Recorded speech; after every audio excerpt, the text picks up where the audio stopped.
Okay, so hello, good afternoon to everybody in Brazil. My name's Dave King. I used to be a molecular biologist, and when I started working in science, I was involved in the anti-GM food movement in the 1990s, and then I moved on from that to working on issues to do with human genetics, set up an organisation called Human Genetics Alert around 2000. And what I'm going to basically do here is to extend the ideas that Marcia Darnowski has already talked about, and to look at try to look at a bigger political picture and relate that to the politics of the World Social Forum. I think one of the major problems we have in the whole, certainly in the academic debate and a lot in the mainstream debate, is that the academic discourse has been distorted very drastically by neoliberalism. And so the discourse about bioethics is basically only is a one-point argument. It's all about patient autonomy, patients' rights to decide. And so what's happened as a result of neoliberalism is that the defensive rights that was developed as part of medical ethics to control your own body and stop doctors doing to you things that you don't want them to, has turned into a consumerist right of access to any existing technologies, no matter what the social consequences of that are. I think the women who fought for abortion rights in the 1960s and 70s didn't really ever imagine that it was going to turn into a right to genetically engineer your child. But that's the effect of neoliberal individualism and consumerism. So I think what we need is a new kind of more social bioethics that balances individual human rights with social impact. And that's the kind of big pictures that I'm going to talk about now are the pictures that are the values that of a social bioethics. Before I go on, I'm going to make one small caveat about this idea of human genetic enhancement. I think many people often point out that the kind of traits that people are talking about for enhancement are not simple genetic traits. And I'm an anti-reductionist biologist. I've campaigned on that issue, and I understand very well that it's not just simply a matter of changing one gene to produce a superhuman.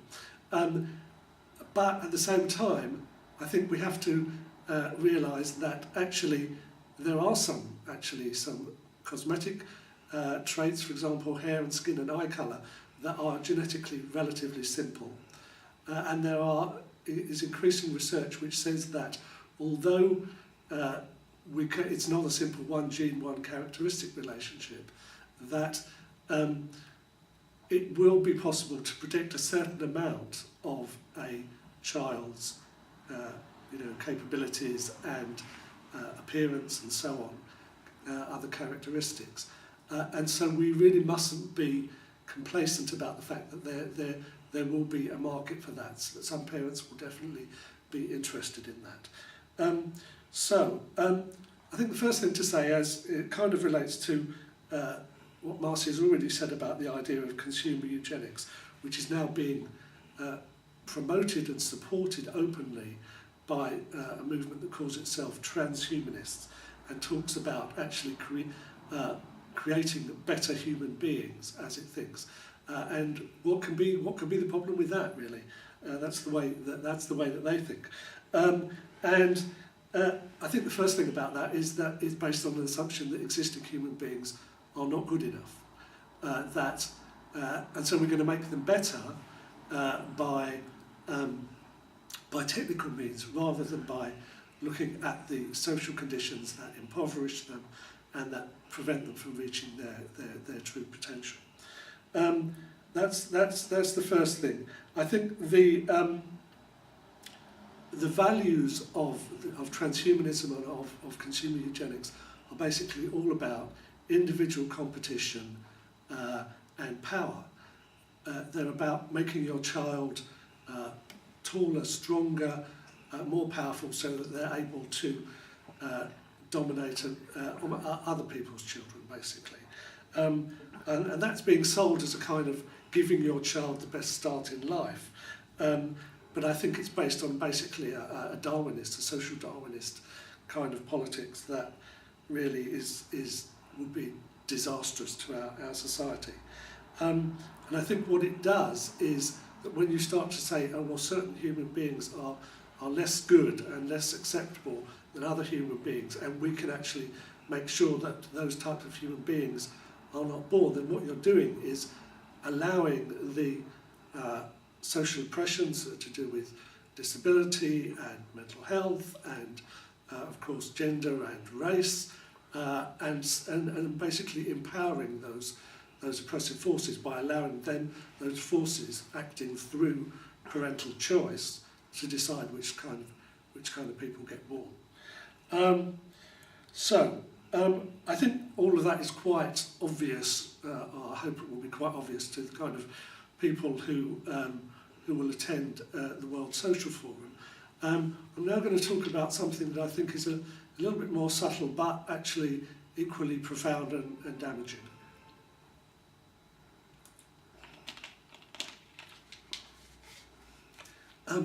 And that's about what happens when you basically convert the natural and social process of human reproduction into an industrial capitalist production and consumption process. And if you think that's a bit of an extreme description of what's going on, I think you only have to look at the international surrogacy market, where basically what happens is that you take high-value raw materials, sperm and eggs, you combine them in the laboratory to create an embryo, you ship them out to a third world country where you use the supposedly unskilled labour of exploited working class women in those countries to produce your high-value commodity, that's to say, a baby. And then the parents fly in, hand over the cash, and fly home with the child. So you really are developing a process in which of baby production, in which a child becomes just a commodity rather than a human being. And there's the long-standing ethical consensus that the buying and selling of human beings and even parts of human beings is simply wrong. So that's one result of commodification, is that you basically cross that line and you buy and sell, you start buying and selling human beings. But I think there's another really important aspect of commodification, which is objectification, that it turns the child into not just not a human being, but just another designed consumer object. So just as plants and animals have experienced the process of becoming of being commodities and being shaped and designed through breeding processes. So once you turn human beings into objects, when you get rid of the basic principle that human beings are a fundamentally different category to any other object in the universe, basically, that's humanism. Once you abolish that idea and you start treating children as objects to be designed, then it becomes natural that we can control them, control their specifications in any way that we want to, and they are to conform to those specifications. And if you're a parent who spent a lot of money giving your child a very expensive set of new genes, then you're sure going to put a lot of pressure on that child to live up to your investment in them. So I think this is another really fundamental ethical principle that the idea of human genetic engineering, crosses that crucial ethical line that separates human beings from other categories. And yeah, I think we have to really take seriously this idea that we have to defend basic humanism in this situation.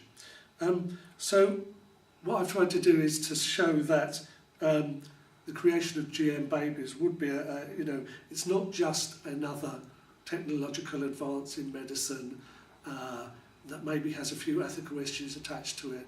That this crosses a very crucial line. I would say it's really a turning point in human history, and that we have to resist this as strongly as we can, despite the efforts of scientists and and companies, of course, who want to make money out of this.